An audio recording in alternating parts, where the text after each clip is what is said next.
محمد یا محمد. په دغه ورځ زمونږ د صحابه کرامو شعار د یا محمد شعار.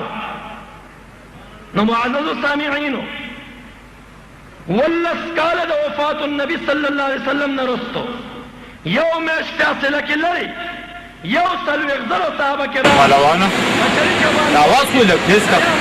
د خدای او د رسول خبرې دي چې لږې په غور خو واورو که نه. که دا خارجي یار وایه که نه موبایل داسې ټیپ خو نه وي چې تیز دی دومره اواز یې شته. یا د یا السلام علیکم. شرک وایي دا فتوا خو موږ ته راځي. وعلیکم السلام. بچو ډېر خوشحاله شوم چې تاسو مې په نیک کارونو ولیدئ، خو نیکې خبرې یوازې اورېدل نه وي، نورو ته رسولو مې. زه په داسې علاقه راتېر شوم چې هلته د ګناه نه بغیر بل هېڅ هم نه و.